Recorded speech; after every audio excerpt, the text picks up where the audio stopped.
Hello. First off, I'd like to apologize because usually when I preach, you get the luxury of seeing me at a distance. And close up, you get to see how shiny my head is and how baggy my eyes are and that sort of thing. So, I mean, maybe going forward, we might want to look at assembling some kind of makeup department in terms of making these Sunday services work, at least for me. But one of the things I've found at this time where we've been isolated and apart from each other is that social media has actually been a fairly positive place, more so than usual. I'd actually been avoiding it for a while because of how negative it had been getting, but there's been actually a lot of helpful humor and insights on there that I found quite positive. One of them that I found particularly funny was this. It says, this was a tweet that someone sent out, and it says, "Pro tip for couples suddenly working from home together. Get yourselves an imaginary coworker to blame things on. In our apartment, Cheryl keeps leaving her dirty water cups all over the place, and we really don't know what to do about her." So if you haven't yet, you can get yourself an imaginary coworker. This works for making peace with anyone you're living with in your house. And maybe even makes peace between you and your pets if that's a situation, or if you're by yourself, just invent an imaginary coworker anyway, and have someone to blame something on, so you're not feeling bad about things that aren't done yet. Another thing that I found particularly encouraging was this image. I had shared it on online, and it was a large dog and a small dog, and it says, "How deep is the mud? Depends who you ask." The small dog obviously has the mud all the way up to his chin. The big dog has it just up to his knees. And it says we all go through the same stuff differently. And so while some of us have been going through this situation with a lot of humor and a bit of fun and in really enjoying the time we're getting to spend at home with people that we often don't get to see as much because our lives are so busy.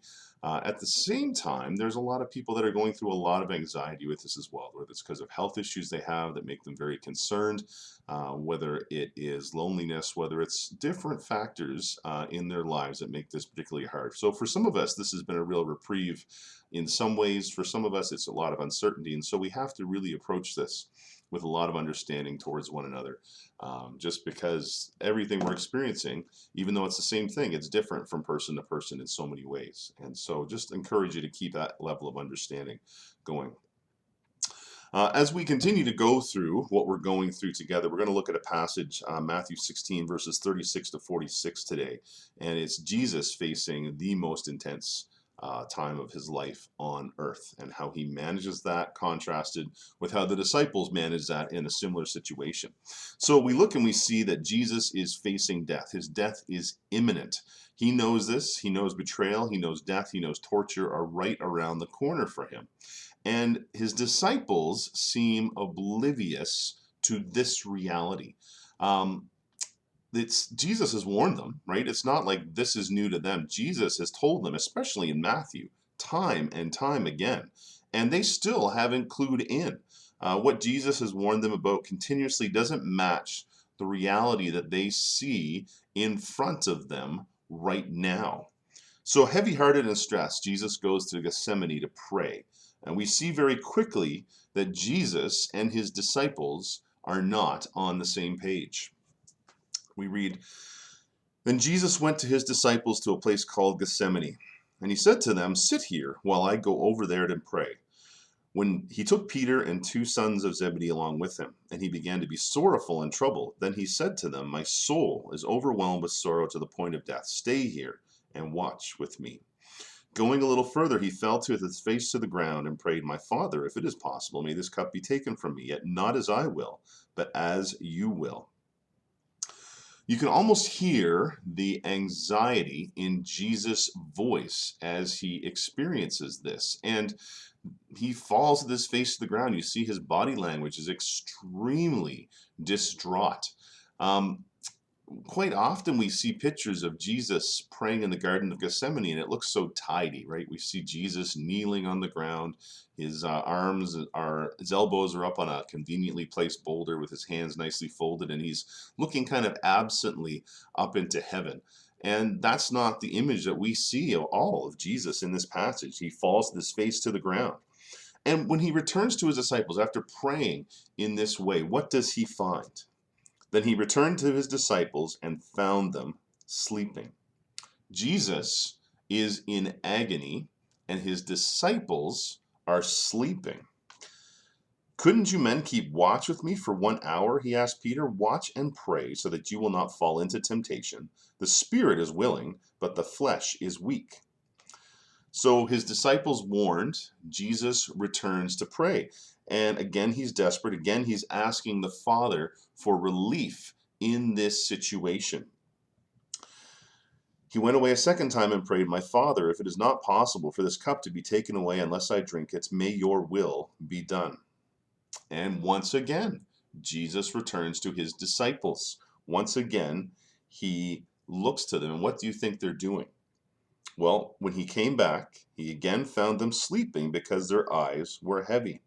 Again, asleep. Now Jesus, knowing he's alone, returns to pray. So they left him and went away once more. He prayed a third time, saying the same thing. Jesus again prays the same thing as before. He returns again to the disciples, and what do you know? What do you think is happening?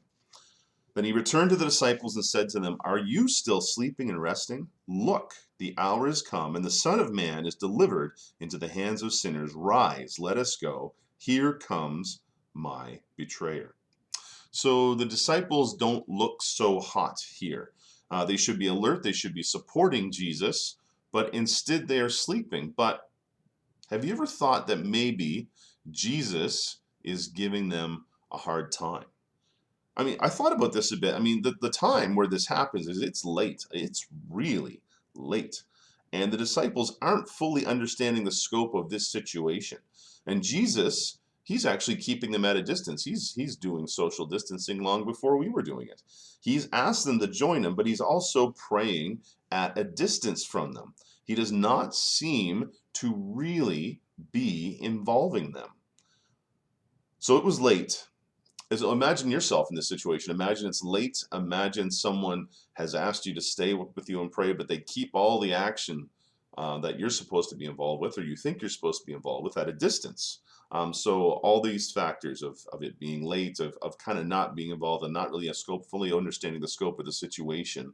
How do you think you would have reacted? I think some of us would have probably fallen asleep. However, it is significant that the disciples are falling asleep here. At the start of the passage, we read the word then. We read the phrase, Then Jesus went with his disciples to a place called Gethsemane. So they're obviously coming from something. They're coming from another incident or another situation. So what happened before this? What is then referring to? Well, let's head to verse 31, just a few verses previous. And here we read, Then Jesus told them, This very night you will all fall away on account of me, for it is written, I will strike the shepherd, and the sheep of the flock will be scattered. But after I have risen, I will go ahead of you into Galilee. Peter replied, Even if all fall away on account of you, I never will. Truly I tell you, Jesus answered, This very night, before the rooster crows, you will disown me 3 times. But Peter declared, Even if I have to die with you, I will never disown you.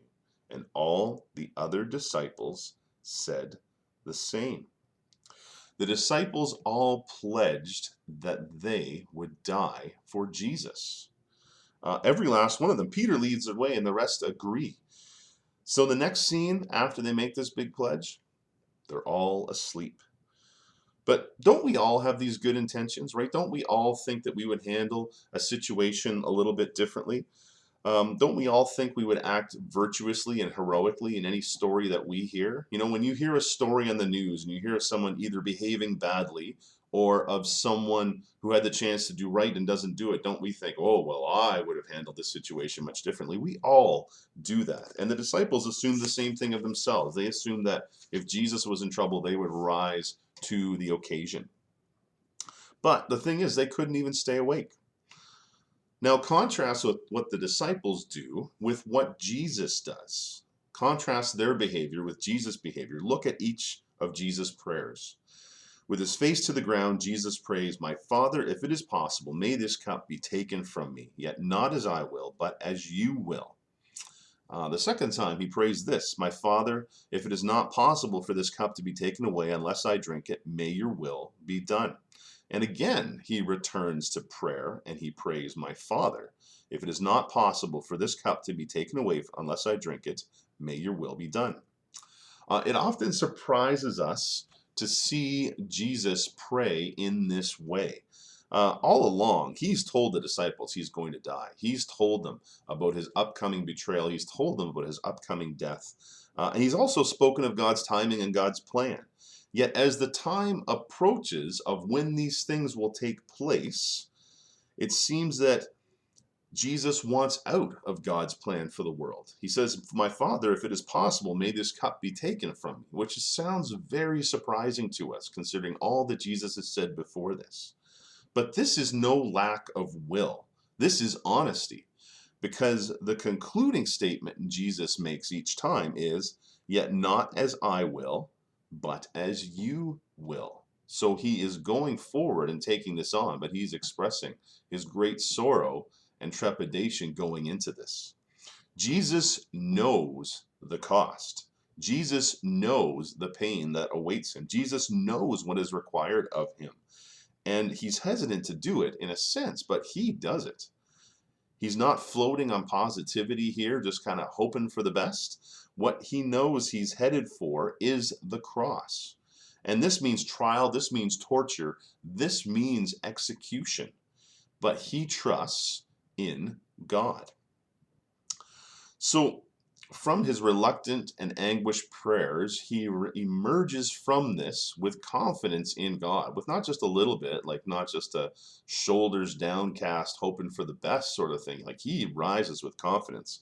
He emerges ready. He says, "Rise, let us go." He comes ready to face his betrayer. He comes ready to face the horrible things that are coming his way, but he does so because he's brought these things before God and submitted to God's will in this situation. Jesus emerges ready. The disciples emerge completely unprepared. They don't understand the moment, so they haven't prepared themselves accordingly. They're not alert. But they also haven't surrendered to God in this moment either. They trust in their own gumption, they trust in their own strength, they trust in their own ability to do the right thing. And they find that that doesn't hold any weight for them. Their own will, their own desire to do the right thing doesn't hold up. It's the trust in God that Jesus has is what they really require to manage the situation well. The disciples, they're ready to make these huge, sweeping statements about their commitment to Jesus. And Jesus is surrendering to the moment directly in front of him. The disciples couldn't back up their words. Jesus was honest to God about how difficult the path was going to be, but he has confidence in God and he is willing to put his entire life in God's hands going forward. He rises from this moment in confidence. Speaking of rising to the moments, we're in an unprecedented time. I know, as Bruce has said before, we're getting kind of sick of that word unprecedented, but it really truly is. We've never experienced or seen anything like this before. And it can be very difficult for us. It can be very stressful for us. You know, we can cross our fingers and hope that things get better, but we don't necessarily know what the outcome will be. We don't have a destined outcome in place. We don't know exactly what's going to happen next. And that can be very difficult. We can't control the situation and the moment we're in. There's little decisions that we can make that help us in our day-to-day life, but the overall moment that we're in, it can be very difficult for us to experience this, especially with this sense of being out of control of our lives. We don't know what's next, and that is okay. That's not a bad place to be. We submit instead ourselves to God. We turn things over to him that we're hesitant to turn over to him, and we stand ready for what comes our way, not because we think that we can pull ourselves up by our bootstraps and do such a great job. We rise up ready in the moment because we trust the God who is with us. We trust the God who indwells us. We trust the God who has promised to be with us in every situation. We do not know the outcome, but we seek to know the God that says he is with us. So when it comes to our future, right now, we don't entrust our lives to the future. We entrust our lives instead to Jesus. We place all things in his hand. We surrender all the things that we want to keep to ourselves and saying, we know the path ahead of us is hard, but please take our lives and we will follow after you. We say to Jesus, I don't know what happens next, but I want to follow you whatever the next moment brings. It's not confidence in an eventual easy path that gets us through the moment. It's confidence in God, the God that is with us in all things, no matter what situation we're going through, that gets us through, that helps us put one foot in front of the other. So, in this moment, what kind of things can we do to surrender one day at a time? What's one small decision that we can make in this moment in order to show, not to show our dependence on God, but to continue to surrender our lives to God moment by moment? I kind of came across a couple of things that were I found very helpful. And it was from Ron Hutchcraft's book, The Battle for a Generation. Ron Hutchcraft's a youth minister, and he was writing about how to disciple youth for Christ. But as we know, a lot of what it takes to raise up strong believers in Christ that are youth, that stuff continues on to our adult years. We need to keep working on those things over and over again. And so he proposed two simple ideas of what we can do to follow Jesus in our daily lives and surrender to God. This was one of the ideas. He said, write down one job in your family that everyone hates to do. During this next week, do it without complaining, even if it's not normally your job. Don't make a big announcement, just do it. As you're doing it, say, Lord, this is for you. I'm doing this for you. I'm learning how to be like you. If that's not applicable in this moment when we're all stuck in our homes and forced to live together, I don't know what is. This is something that we can do. It's just a simple act of surrender where we do the things that we don't normally like to do, but we're doing it on behalf of someone else. We're doing in small ways that model of following after God by surrendering things to Him. Another example, Ron Hutchcraft goes on, might be for them to identify one person in their life who is a difficult person. They shouldn't call that person an enemy, but let's call that person an unfriend in their world. During this week, they would pray for that person every day by name and ask God to show them a way they could express caring for that person, even if they don't feel like it, and even if their gesture is unreturned. They should do it because that's how Jesus treats people, and this next week they're going to try to treat people like Jesus would.